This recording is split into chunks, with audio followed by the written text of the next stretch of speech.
they were ripe for indoctrination by right-wing extremist fringe groups. Now, I'll tell you, I speak for myself, and I know I speak for this crowd when I say at no time, at no place, and under no circumstances will we ever view our military as a potential threat to this country.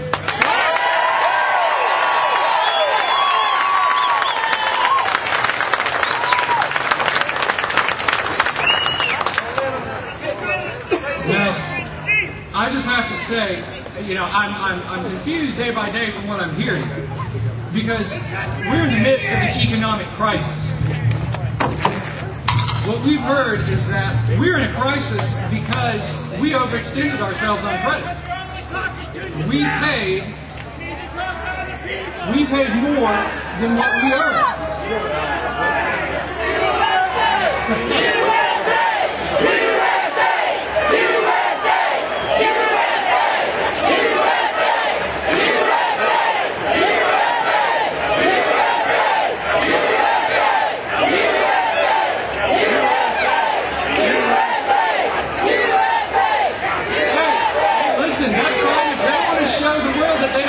Class, let them do it.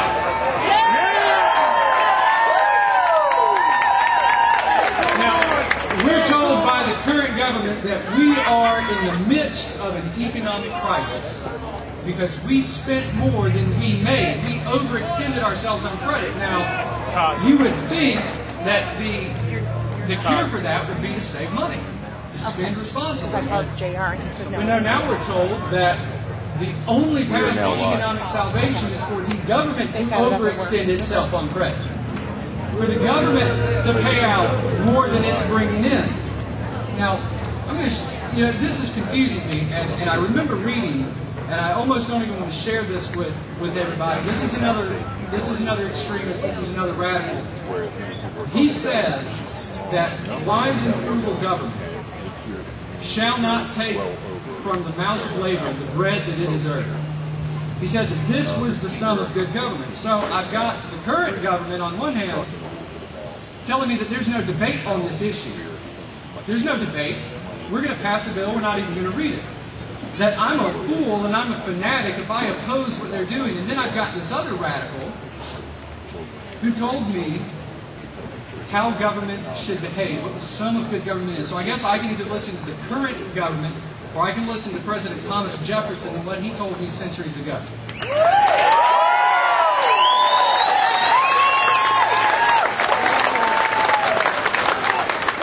You know, Thomas Jefferson, he laid down a framework, and in our current government, they can either follow the guide rail of history, or they can go on the path that they've currently taken, which is going to lead us to ruin. Now, Jefferson, he created a framework that said, government, get out of the way.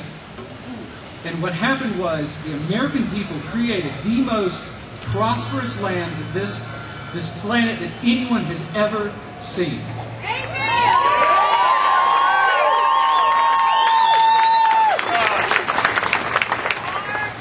And America is, bar none, the most charitable nation on this planet.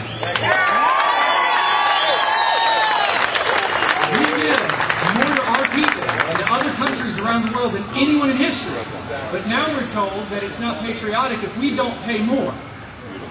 Well, folks, forced virtue is not a virtue.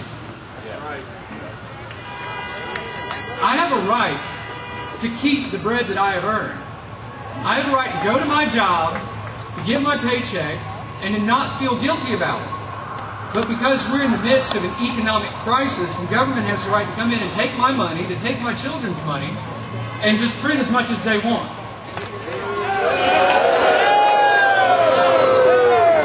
Now, I'm going to let you folks in on a little secret. This crisis is never going to be over. All right? There's always going to be a doom and gloom. We risk even greater calamity with inaction. That's how we can spend so much money on education, so much money on these entitled programs, and the government never fixes it. They come to us 2 years later and they say, you know what, John Q. Taxpayer, you're just a normal guy. You can't stand up to these powerful forces that are arrayed against you.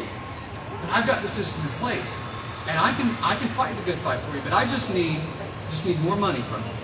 And every 2 years they come back demanding more and more money, and we don't expect a result.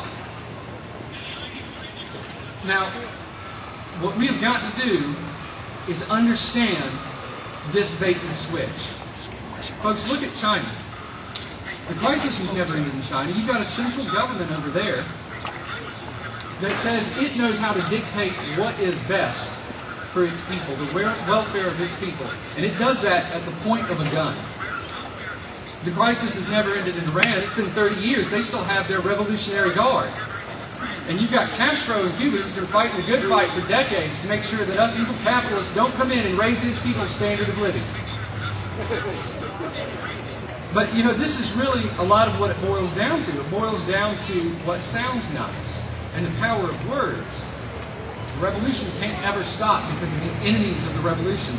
And now we have some nice-sounding adjectives to describe what the government's doing. Well, we're going to have a stimulus bill. How can you be against stimulating the economy? But then you have, after it's passed, you've got Barney Franks in Massachusetts.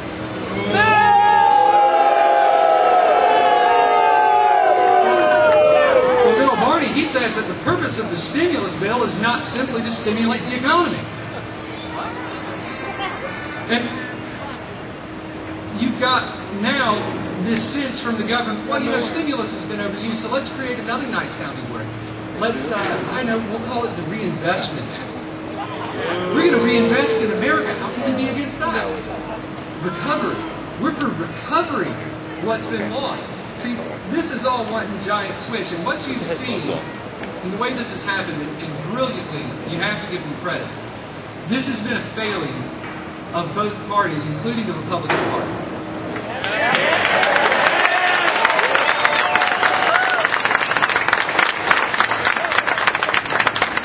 Now, the Republicans, they presided over an ever-increasing federal budget. And they were so out of touch with what this country wanted that the Democrats were able to run candidates to the right who were more conservative than the Republicans.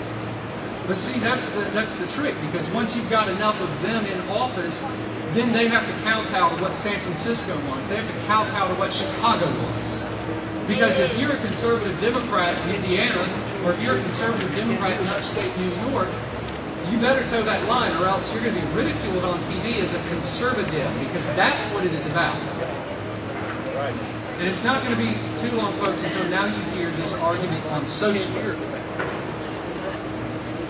Well, why is socialism so bad? I mean, if capitalism failed for some of the people, don't we need a little bit of socialism to fix where capitalism failed? Can't hear. The volume needs to be turned. Can't hear in the back. The volume. Well, I'm not the first. I'm broadcasting. This is going to be good socialism right there.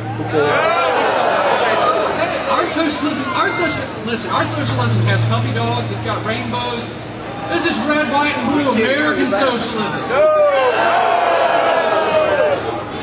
Guys, I feel like I'm taking crazy pills.